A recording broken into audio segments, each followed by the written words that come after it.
વાત કરવામાં આવે તો હેક્ટર દીઠ 22,000 રૂપિયા અને વધુમાં વધુ 2 હેક્ટરની મર્યાદાની અંદર એ ખેડૂતોને સરકાર દ્વારા સહાય આપવાની જાહેરાત કરી હતી અને તેમાં પણ જો તેમનું રજીસ્ટ્રેશન ના થયું હોય કોઈ ગામડાઓનું ટેકાના ભાવની ખરીદીમાં તો પણ તાત્કાલિક તેમને રજીસ્ટ્રેશન કરાવી લેવું। હેક્ટર દીઠ 22,000 રૂપિયાની સહાય માટે આવતીકાલથી એ અરજી જે છે તે શરૂ થઈ જશે ભરવાની। PFMSS RTGS મારફત DBT પદ્ધતિથી આ જે કહી શકાય કે ભાઈ પેકેજનો લાભ જે છે તે ખેડૂતોને થવા જઈ રહ્યો છે।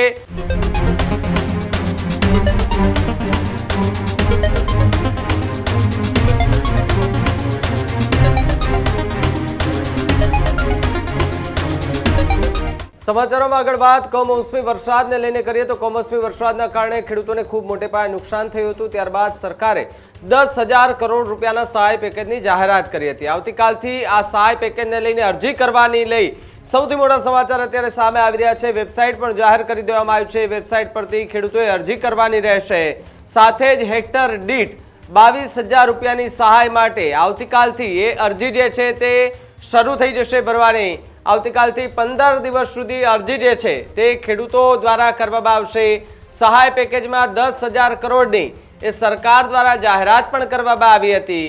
જે તમને આ વેબસાઇટ આપેલી છે વેબસાઇટ પરથી તમારે અરજી કરવાની રહેશે। સાથે ડોક્યુમેન્ટની પણ વાત કરવામાં આવી છે।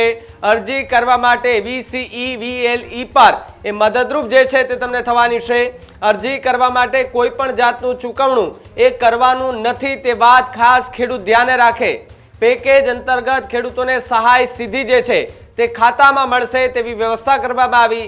PFMSS RTGS મારફત DBT પદ્ધતિથી આ જે કહી શકાય કે ભાઈ પેકેજનો લાભ જે છે તે ખેડૂતોને થવા જઈ રહ્યો છે। સાથે જ સર્વેના આધારે જે આખો આ સહાય પેકેજ જે છે તે જાહેર કરવામાં આવ્યું છે। અરજી કરવાનો સમય જે છે તે હજુ લંબાય એટલે કે 15 દિવસ એમાંથી હજી થોડા દિવસ લંબાય તેવી પણ વાત અત્યારે જોવા મળી રહી છે। સાથે જ ગામ નમૂના 8 સાથે જે છે તે રાખવાના રહેશે। આ ડોક્યુમેન્ટની વાત કરવામાં આવી રહી છે। તલાટીનો વાવેતરનો જે દાખલો છે એ પણ ખેડૂતોએ આ અરજી સમયે સાથે રાખવાનો રહેશે। તો સાથે જ ગામ નમૂના 7-12 જે છે તે સાથે રાખવાનો રહેશે। તો બીજી તરફ વાત કરવામાં આવે તો બેંક પાસબુકની ઝેરોક્સ જે છે તે કોપી રાખવાની રહેશે। મોબાઈલ નંબર જે બેંકમાં જે લિંક કરાવેલો હોય અને સાથે જ IFSC કોડ વાળી જે બેંક પાસબુક હોય તે સાથે રાખવાની રહેશે અને તેની અંદરથી એ અરજી થયા બાદ તમારા ખાતામાં જે છે તે સીધા જ એ પૈસા જે છે તે જમા થઈ જવાના છે। કૃણાલ મારી સાથે જોડાયા છે। કૃણાલ, આવતીકાલથી એ અરજીની વાત કરવામાં આવી રહી છે કે ખેડૂતો આવતીકાલે 12 વાગ્યા પછી 15 દિવસ સુધી પોતપોતાની રીતે અરજી જે છે તે કરી શકશે। અત્યારે શું વધુ વિગત મળી રહી છે? જી બિલકુલ ભાવિક, વાત કરવામાં આવે તો જે રીતના કમોસમી વરસાદ પડ્યો અને કમોસમી વરસાદ બાદ એ સરકાર દ્વારા એ ખેડૂતોના હિતમાં એક મહત્વપૂર્ણ નિર્ણય લેવામાં આવ્યો હતો। આ નિર્ણયમાં 10,000 કરોડ રૂપિયાના એક સહાય પેકેજની જાહેરાત કરવામાં આવી હતી અને આ જે સહાય પેકેજ સરકારે જાહેર કરી છે તેની હવે આવતીકાલથી એ અરજી કરવાની પણ શરૂઆત થઈ જવાની છે। વાત કરવામાં આવે તો હેક્ટર દીઠ 22,000 રૂપિયા અને વધુમાં વધુ 2 હેક્ટરની મર્યાદાની અંદર એ ખેડૂતોને સરકાર દ્વારા સહાય આપવાની જાહેરાત કરી હતી। તેની શરૂઆત આવતીકાલથી થવા જઈ રહી છે અને શરૂઆત થતાની સાથે જ હવે ખેડૂતોને આ પ્રક્રિયા એ કઈ રીતના કરવાની, કઈ રીતના તેમના એકાઉન્ટમાં એ સરકારે જાહેર કરેલી સહાય છે એ તેમના સુધી કઈ રીતના પહોંચી શકે તેમના એ અલગ અલગ માહિતી એ પોર્ટલ ઉપર આપવામાં આવી છે। સાથે જ વાત કરવામાં આવે તો krp.gujarat.government.in નામની એ જે વેબસાઇટ છે આ વેબસાઇટ ઉપર તમારે જવાનું રહેશે અને સાથે જ તમારે ત્યાં તમામ ડોક્યુમેન્ટ છે સબમિટ કરાવવાના રહેશે।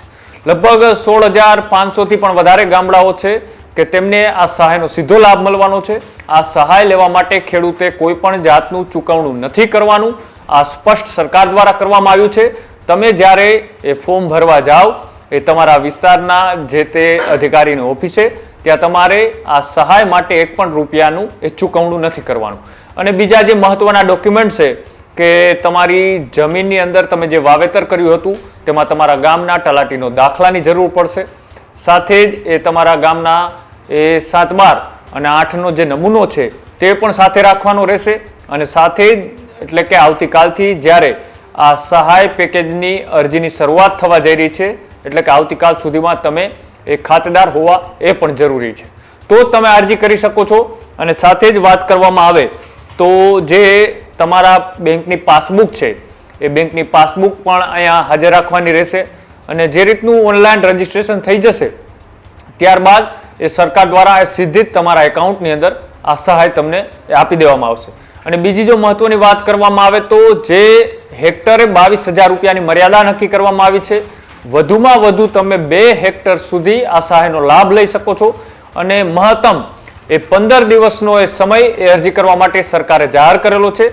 પણ કદાચ જો આ 15 દિવસની અંદર એ 16,500 થી પણ વધારે જે ગામડાઓ છે એ ગામડાઓનું રજીસ્ટ્રેશન ન થઈ શકે, કોઈ ટેકનિકલ પ્રોબ્લેમ હોય કે સર્વર ડાઉન હોય, આવા અનેક જે પ્રોબ્લેમો એ ઉઠતા હોય છે અને તેમ છતાંય જો કદાચ આગામી દિવસોમાં એ 15 દિવસ પછી પણ એ સરકાર આની મુદત વધારી શકે તેવી શક્યતાઓ એ અત્યારથી દેખાઈ રહી છે.